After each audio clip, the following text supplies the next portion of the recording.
Forgive me for being a little late here. I wanted to get through all of that reporting.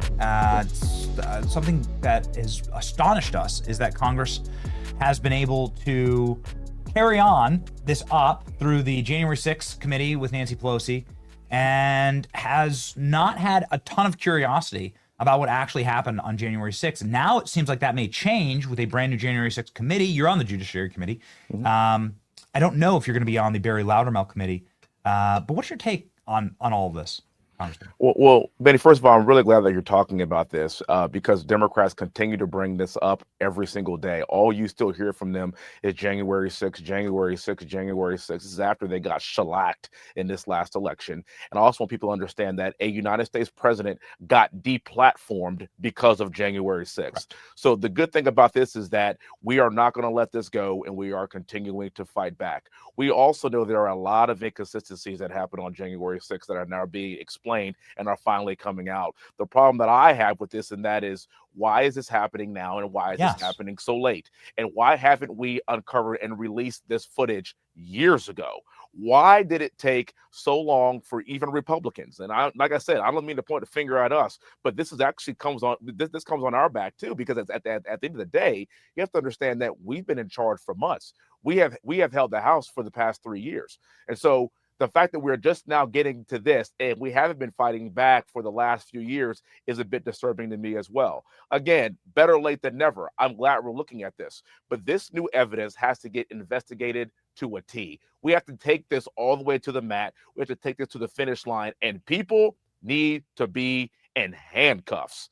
That's what I hear over and over and over again from my constituents here in Congressional District 38 and statewide now that I'm running for Senate. And that is, we are sick of the talk. Let's have some action. I know it's been a few years, but to a lot of people, it may seem like this is too little too late.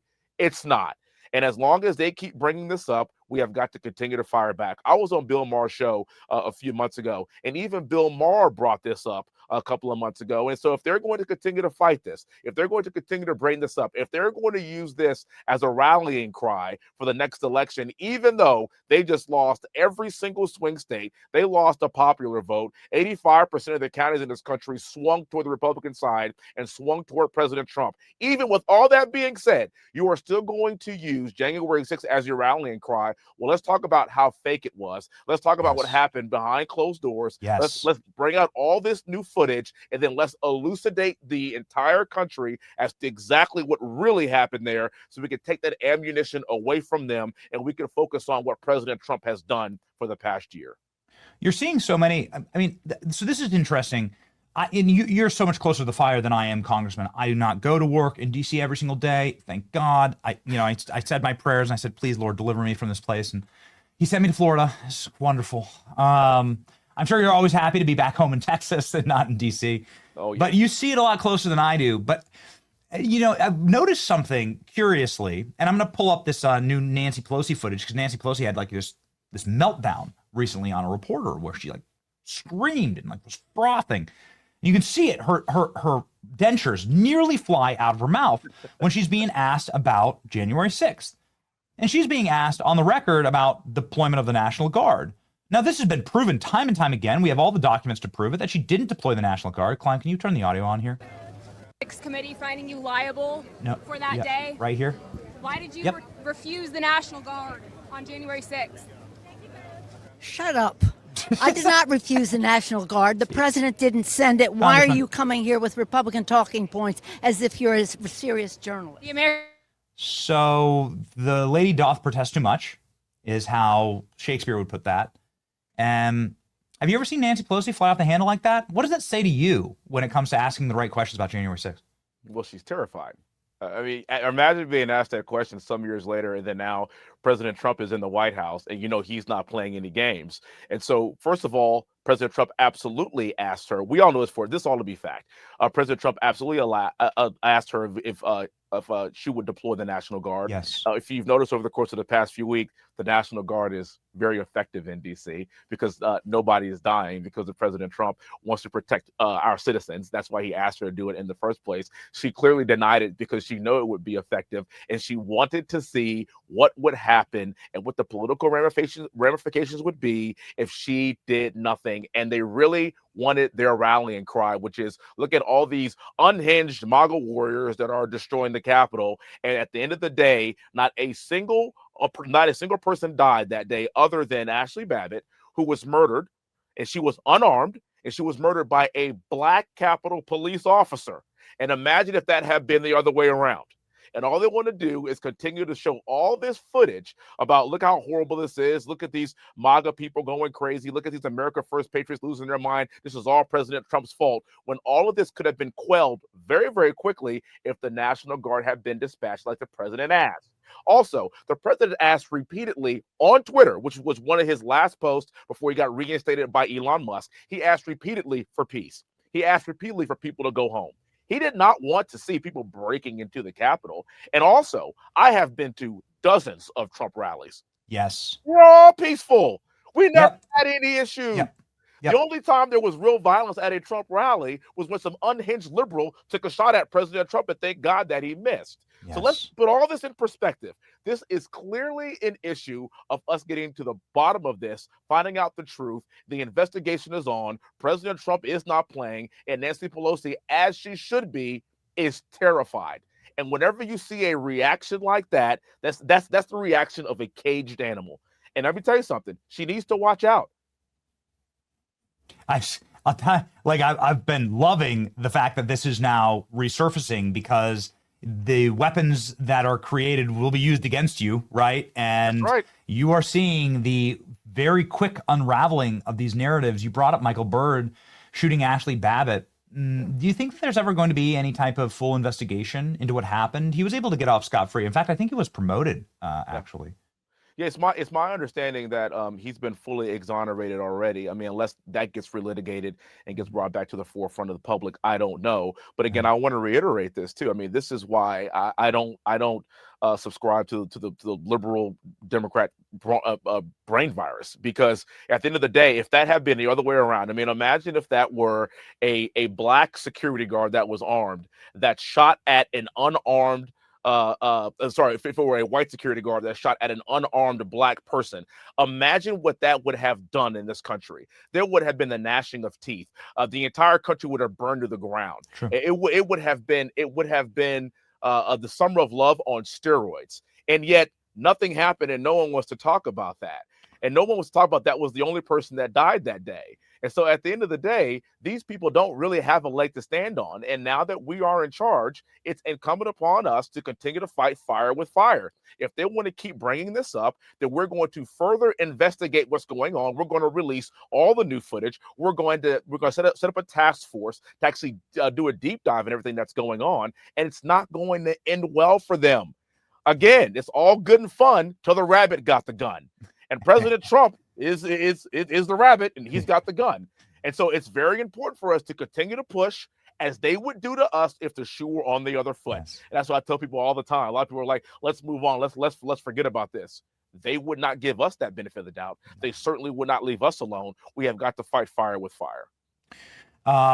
Congressman, I know that you are running for Senate in Texas, and that is a very proud Trump-supporting state. I'm sure there's some people in that state that would love for Donald Trump to run for a third term. He was asked about this. And, President Trump, I think, how long is clip A? Should we play that? Okay. Donald Trump says effectively, here we go. Trump answers whether he will run as vice president in 2028, which he would be allowed to do. And then he says that he would love to actually run against AOC and Jasmine Crockett. I know they're your two favorite members of Congress. They're very close to you. Jasmine Crockett from Texas. He says they have Jasmine Crockett, a low IQ person. AOC is a low IQ person. If you give her an IQ test, have her pass like the exams like I did at Walter Reed. They're very hard. Anyway, let's go against Jasmine and AOC. Let AOC go against Trump. Let Jasmine Crockett go against Trump. How would that work out, Congressman? I mean, where do I begin? I mean, that would be a dream scenario for all of us. If either one of them ended up on that ticket, they're basically just giving it to us. That would be a layup for our party. I think also their interview, he talked about JD running again and potentially even teaming up with Marco Rubio, which would be an unstoppable band. And I don't disagree with that at all. We have a very deep bench on our side, and President Trump talked about how they don't really have a bench at all. I mean, if they're talking about Jasmine Crockett, AOC, Bernie Sanders, and Gavin Newsom, I mean, you cannot be serious. This election is right around the corner. They just got killed over the course of the past year because President Trump is moving so quickly that they can't even keep up. They got destroyed in the last election. The economy is doing well. Our border is now secure. People are safer. The world is safer. He's achieving world peace. He's traveling all over the place, spreading the good word about the America First agenda. And also, this man just won Texas by 15.7 points, which is really good for me because I was the first person in the country to endorse President Trump. I campaigned with President Trump. I was one of his top surrogates. And at the end of the day, I got to see my guy win, and I supported him from the very beginning. And that's actually the reason why I'm doing so well in this Senate race, is because people realize that Wesley is a true America First patriot that stands behind President Trump. And also people realize this: John Cornyn has not been that guy. He has not stood behind President Trump. And imagine this, brother. Imagine this.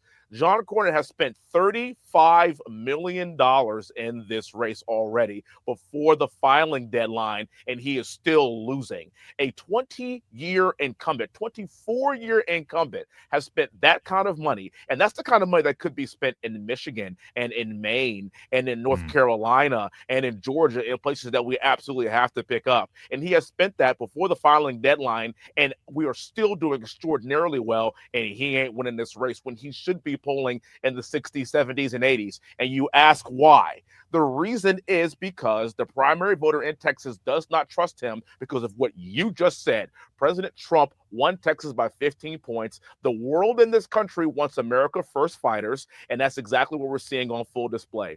Look, the president is pretty tongue-in-cheek when he talks about running for a third term, and I love it because it makes liberals' heads explode. But also, he has also deepened our bench. Look at our Secretary of State. Look at our Secretary of War. Look at JD. All these young guys that are in their 40s and early 50s. We are the future of this party, and the president is codifying that as we speak. It's not about just his term now. It's about having these America First patriots that can take us to the future, and I certainly fall in that category, and that's why I put my hat in the ring. So, critically important that President Trump is able to prevent the spread to a state like Texas or Florida of what's happening in New York and California. Yeah. Here's Fox News reporting from this morning, Fox News exclusive. Mandami Machine, how $2.5 million was funneled to him through Soros and Islamic activists to engineer his communist run to be in charge of America's largest city. It's horrifying what's happening there. It seems to be glossed over because a lot of people are just like, man, New York City itself is just going to get what it deserves here and is lost already. Can you diagnose this moment, a congressman, and as a future senator, potentially from Texas, how will you prevent this from happening to cities like Houston and Dallas and Austin? Look, brother, you play stupid games, you win stupid prizes. New York has allowed this to happen, and now they're going to get Mamdani as their mayor in the largest city in this country, and he's going to turn that place into a complete and utter disaster. And we know it's coming because socialism doesn't work. And what I tell people all the time is sometimes you need to feel more pain. You know what I tell people? To answer your question about me being the next senator from Texas and about what I'm going to do, I'm going to simply point to what's going to happen in New York for the next 4 years. I'm going to look at the people in Houston and in Dallas and in San Antonio and Austin. I'm going to say, do you want that smoke? Because I really don't think you do. Let's let them lead by example, and then Texas and Florida leads from the front, and we do the exact opposite. We know it's working because people are fleeing to Texas and fleeing to Florida and fleeing to red states, and all those other blue states are losing congressional districts because their states are a complete and utter disaster. Texas and Florida are the two fastest growing states in the entire country. And why is that? Because we believe in freedom. We believe in secure borders. We believe in common sense legislation that doesn't focus on race, religion, color, or creed, but focuses on what's in the best interest of the taxpayer and the American person. That's literally all we care about. Let's lead from the front. Let's continue to take their congressional seats, empowering states like Texas and Florida, and let's just kick their butts, brother. That's all we have to do. But at the end of the day, I don't have to do anything. I just get to point to Detroit. I get to point to New York. I get to point to LA. I get to point to New York as a state, California as a state that's been run completely into the ground because of onerous and burdensome regulation, to the point to where companies are fleeing there and moving to Texas because why? We have a business-friendly state. All of these things start playing a role in what our future looks like. Let's empower Texas. Let's empower Florida. Let's move on, and let's win the next few elections so we can absolutely put a staple on what President Trump has done for the past few years and continue that America First agenda. Look at this map. This is exactly what the congressman is talking about. Took us just 1 second, but Congressman, we got you. Look at those. -3, -4 from these left-wing states, New York and California collapsing. I don't even know how it's viable to win a national election in the current map in this scenario, where Florida and Texas gain 10 electoral votes, and California and New York, and then other blue states like Illinois and Oregon lose congressional seats. Yes. And you're also getting pickups in red states like Arizona and Utah and Idaho. Yes. Well, hold on. That's like a net swing. That's without redistricting, but that's like a net swing of 10 to 15 electoral votes there already. That's just the projections from the AP. These are probably like conservative projections. This is what happens when AOC, Jasmine Crockett, Bernie Sanders, and Gavin Newsom are the leader of your party. And common sense people are paying attention to what's happening. They're looking at their First Amendment rights being infringed upon. They're looking at their Second Amendment rights being infringed upon. We have people that are open communists that are running for mayors of our major city in this country and our financial hub in New York City. People are looking around, especially in the flyover states, especially in Texas, especially in places like Florida, places in the Midwest like Iowa, where my wife is from. People are looking at that. They're like, that's just not what I want to see for my country. That simply is not what we fought for. That's not what a lot of the people that I served with in the military. That's not what they died for. They want this country to have good, common sense legislation. That is all. And liberals have gone so far left that they can't tell you the difference between a man and a woman. They continue to bring up January 6th. They don't want sovereign borders. They're trying to crater our economy. They want socialism, and it doesn't work in our society. It'll never work in our society. I pray that they keep on heading in that direction, because as the further left that they go, the better off it's going to be for all of us, because there's guys like you and me, brother, that look at this and we bleed red, white, and blue. This is not about race. It's not about religion. It's not about color. This is about, are you a red-blooded American or not? And do you want us to prosper for the future? And do you want to put our priorities as a country first? And you know what, brother? That's what every other country does. They put their priorities first. And that's exactly what President Trump is doing. And we have to codify this for the next 10, 20, 30 years. You say it's not about race, Congressman, but for some people, it certainly is. For guys like Gavin Newsom, when he's doing a NBA podcast hosted by two black guys, boy, man, I got to tell you something. It's a remarkable phenomenon. Something just seems to change in a elitist white left-wing lib when they're talking to a black audience. See if you can spot the difference in the way that Gavin Newsom talks here. But also, it was also about paying the bills, man. And it was just like hustling. And so I was like out there kind of raising myself, turning on the TV, started, just getting obsessed, sitting there with the Wonder Bread and 5 stacks of, it's like the White Stack 5 story. Come on. Kraft macaroni and cheese. Bro. Are you talking about me? Yo, YG. YG, but man. Every day in the backyard, just bouncing the basketball, throwing the ball against the wall until the ball is just like fraying, man. And your arms fall yourself. off. That's it, whole thing. So just, and then, then this student that was shitty student is in the back with his head down, all of a sudden started throwing the baseball a little faster than everyone else. And started, make a few free throws because I was sitting there practicing 500 of them every day. So Congressman, you've been on the show a lot. I'm sorry. I've had every opportunity to change my accent. I'm also raised in Iowa. Let me tell you, they don't talk about fat stacks of Wonder Bread, my man. In Iowa, they don't do that. Yeah. And I've never heard Gavin Newsom talk like this before. We call this, brother. We call this code switching. Okay. We call this code switching. Why is it happening so much? Like I've never once talked with you about basketball. You know. Oh. Like why? You know, I don't understand. Because it's so cringe, and he was like dragged all weekend for this. What exactly is Gavin doing here?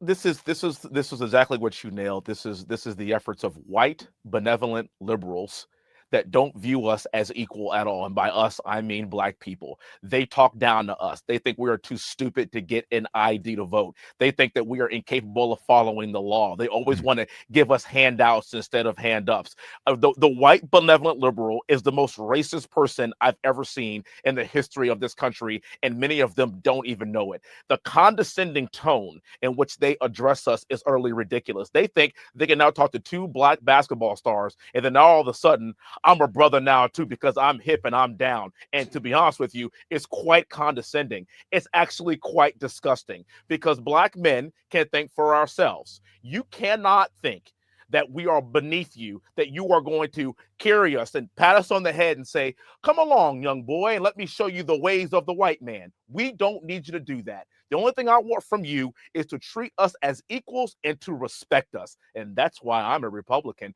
because that's all I see in my district. I tell people all the time, I'm running for Senate in the great state of Texas, and the primary voter is predominantly white. The district that I live in is a predominantly majority white district. And you know what they don't care? They don't care about the way I look. They care that I serve my country. They care that I love my country. I'm willing to die for my country. And I'm willing to give my last breath to make sure that we have America First policies in perpetuity. That's all they care about. And then what do you see liberals do? They try to pander to black people. They try to change their accent. They try to act like they're one of us. The funny thing is too, not only do we see it with Gavin, we saw it with Kamala Harris. We saw it with Hillary Clinton. She's pulling hot sauce out of her purse. Hot sauce. If you're a black person and you see somebody that's worth a white woman that's worth hundreds of millions of dollars pulling out hot sauce out of her purse, that's absolutely disgusting. You should be ashamed of yourself. And this is the message that I send to people all the time. Look, this is America. This is a free country. Sure, we have the ills of our past, but by God, if there is no struggle, there is no progress. We have come a very, very long way. And somebody like me, who's the great-great-grandson of a slave that's running for the United States Senate in Texas, oh my God, this is the greatest country in the world. And I'm running as a strong conservative who is a Republican because I'm being judged not by the color of my skin, but by the content of my character. And people like Gavin Newsom think that people like me don't exist. Well, I'm here to tell you I do exist, and I'm going to win this race, and I'm going to win this seat. And you're going to sit there with egg on your face and wondering, well, how did that happen? Well, it happened because people care about what people think about and their views and their acumen and their political acumen far more than they care about race. I don't want to ever pander to any group. You will hear the same accent, the same tone, the same intonation moving forward from me regardless of who I'm talking to, because I treat everyone the same and I assume that you could think for yourself. And the benevolent liberal does not see it that way. You say that there's going to be egg on people's faces, and that's fine if you're cooking. If you're cooking, you might as well bring some hot sauce. In that case, you can invite Hillary. You can invite Hillary over. Just let it play out. Why are you doing this to me, man? I'm having a good What's something morning. that you always carry with you? Hot sauce. Really? Yeah. Really? Yeah. Are you getting information right now? Hot sauce. Like you Hot think it's sauce in my bag, swag? Hot sauce. Really? Yes. Now, yes. listen, I just want you to know people are going to see this and say, okay, she's pandering to black people again. Okay. Is it working? I can't. Oh my God. It's one of the greatest moments ever in forgot the about history that of part. politics. Is it Oh working? my God. Is like, it working? I mean, the forgot most about that. important, like, I know you've gone on Charlemagne's show. You need to, somebody needs to ask, like, why didn't you just ask her that right then and there? Show us the hot sauce. Like, you have a purse with you. Show us the hot sauce. You said you always carry it. So, lady, where is the hot sauce? And one final thing for you, Go ahead, and I yeah. know, thank you for being so generous with your time. One final thing for you. I know that you are campaigning for Senate right now, and this is probably inappropriate for me to suggest, because I'm certainly no master at this. But if you want to come up with a great stump speech, I got an option for you, and it's an option here provided to us by Hillary Clinton. If you want to come up with a good, solid speech, especially you just let it roll, Klein. Feel no ways tired. Consider this. Consider this, Congressman. I started from. Nobody told me that the road Yep. would be easy. You should just go to Houston. I don't believe he brought me this far to leave me. You just go to Houston. You go to Houston, the black neighborhoods of Houston, and Congressman, just stand on the street and go, I feel no ways tired. This is like, you're really trying to ruin my morning this morning, aren't you, brother? Like, look, like this is by the way, this is if you don't vote for me, you ain't black. Before, if you don't vote for me, you ain't black. Yeah, right. This is the worst example of pandering that white, benevolent, liberal Democrats have been doing for decades. And the unfortunate thing is black people continue to keep falling for it until this last election, when down here in Texas, 1 in 3 black men voted for who? Donald John Trump. And you know why? Because we are waking up to the game. We are hip to the game. You can no longer keep us in chains, as Joe Biden once said. Yeah, because right. at the end of the day, we now know this is a new America. Things have changed. And yes, we always have work to do. There's always a ways to go. But people also have to understand, as somebody that has served in theaters all over the world, there ain't nothing like America. There's nothing like the opportunity here. This is a place where in one generation, you can have nothing. And by the time you live this life, you can have it all and set up your family for generational wealth and growth and set up your posterity for everything, for all the opportunities available to you, regardless of where you're from and regardless of what you look like. And that is the message that I want to send to my fellow Texans and my fellow Americans, is that's exactly what I am fighting for. You will never see me pander like you see Democrats pander to black people. You will never see me pander to a specific group.